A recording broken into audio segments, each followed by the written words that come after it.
Hello guys, welcome once again to Think Tank TV. Now, reactions has continually trailed the actions of the Federal Capital Territory Minister in Nigeria in person of Chief Barrister Wike, who went ahead to displace approximately 10,000 Nigerians by demolishing their properties in the Federal Capital Territory. Now, sometimes when I see these actions of our leaders, I begin to wonder, how do they sleep at night? Yes, I know the points that was made by the FCT minister are very valid, talking about security issues, but the truth is that they need to go and check how these things are done in foreign nations.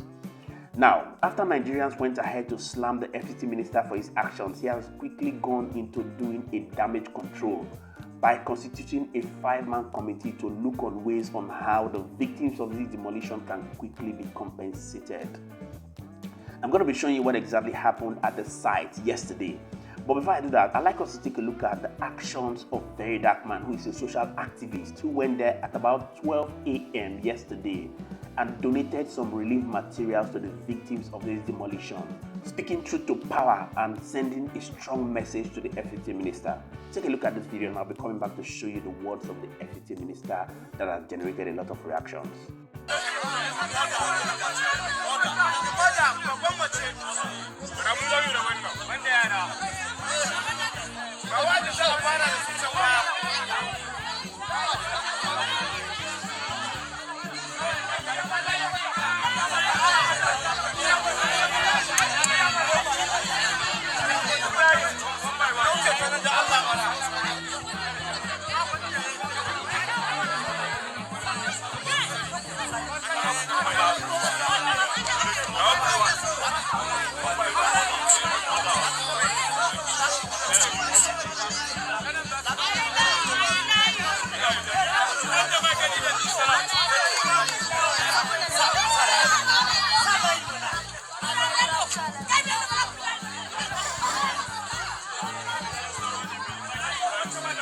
Of Abuja, there's some Wike. Nobody says you should not demolish, nobody says you should not do development. But if you are doing development, also try to look for a way to relocate these people. Because by just leaving them like this, you there for your house. I saw a post that they made, they say Wike said he's going to continue demolition. That's not a problem. But while you are in your mansion sleeping, you cause us a lot of problem in Abuja. Now, if all these people you are seeing like this, if Boko Haram come and offer them 1,500,000, they will join them. There's no way they will not join them. They will join them because the hardship is too much. You understand? So relocate them or compensate them. Think about what you want to do. But this is over 10,000 people without anywhere to go to. Think about it. You've seen it for yourself. Now let's take a look at the words of the FCT minister that has also generated a lot of reaction. Before I take you into seeing the analysis of Arise News crew. We've had a lot of threats of insecurity in FCT and the security agencies are working 24 hours to make sure that Abidjan is safe, to make sure that citizens and residents of Abuja go about their normal businesses, having sleepless nights to make sure that all of us sleep comfortable. And they have identified that this area is one of the areas that pose a lot of threat to security. Look at where you have the red light, look like a buffer zone. And if you allow this kind of people to be here, what it means that anything can happen to our trains. And nobody would take that risk.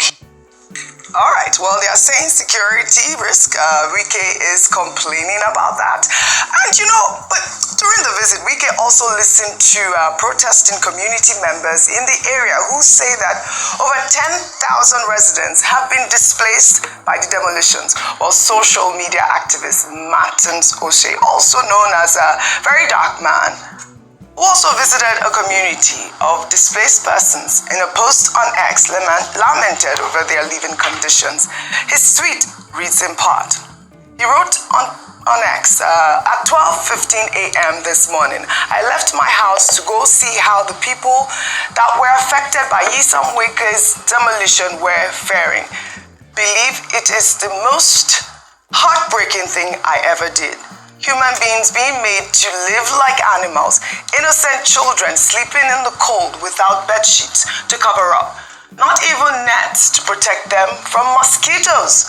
The elderly, nursing mothers, all are out there in the cold, some of them already sick because of the harsh Harmattan weather. Well, let's take a look at that video that very dark man posted before we discuss. This is the condition of the people currently. Look at the elderly. That's the elderly. So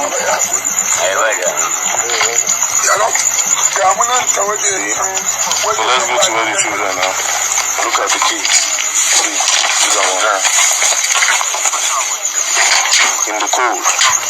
See them, see kids in the cold. Mosquito will bite.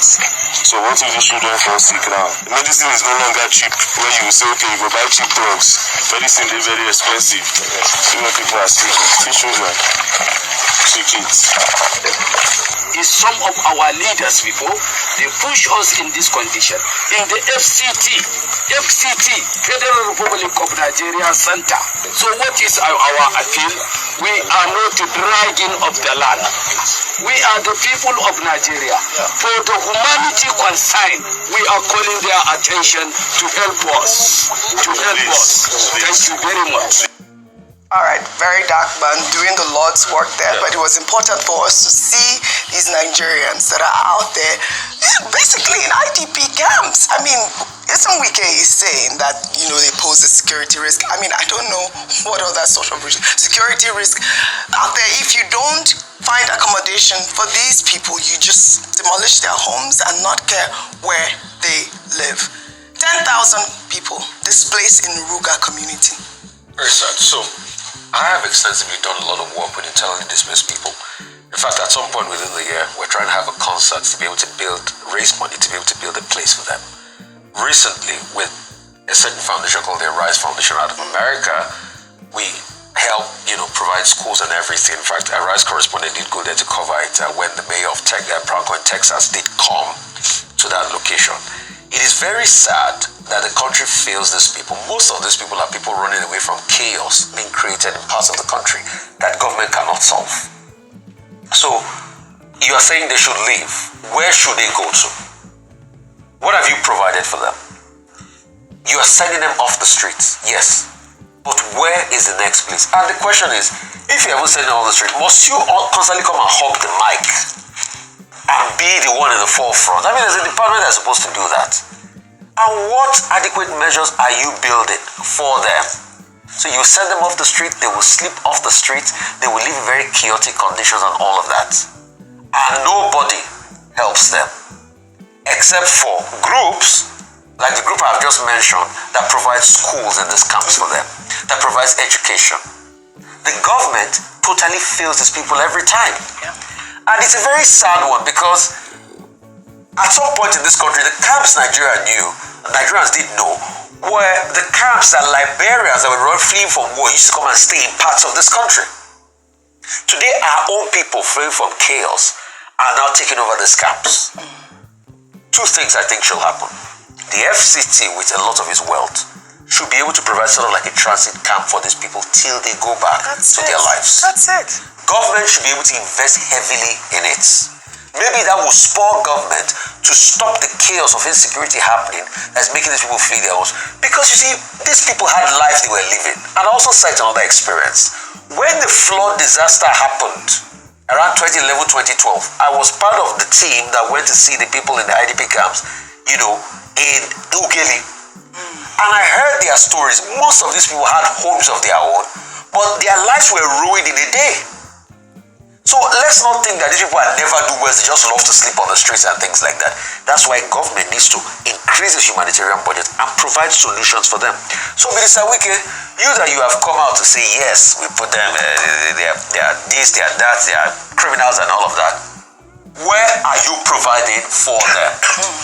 And check in your line item in your budget if you have something there. I like that point that you made, Rufai, talking about, increasing the humanitarian budget, which I think that is one of the most important things. I mean, we have seen this sort of demolition even take place here in Lagos and across the states. But what are the measures that have been taken to take care of these Our Nigerians, like you heard that man said, we are Nigerians. We're not saying that it is our land though, but we are Nigerians. We need protection. And I thought it was important to highlight the story for the FCT minister. Speaking about budgets, Nigerians have reacted to a new report by the National Bureau of Statistics showing that the debt burden on every Nigerian has risen sharply, with the average debt per capita now standing at approximately 620,000 naira. Well, according to the Debt Management Office, Nigeria's total public debt reached 134.297 trillion naira as of the second quarter of 2024, and with Nigeria's population estimated at 216 million, the figure translates to a debt burden of 620,000 naira for every Nigerian citizen. This news has elicited outrage among many Nigerians, as the figure is nearly 9 times the newly approved minimum wage of 70,000 naira. Let's take some reactions.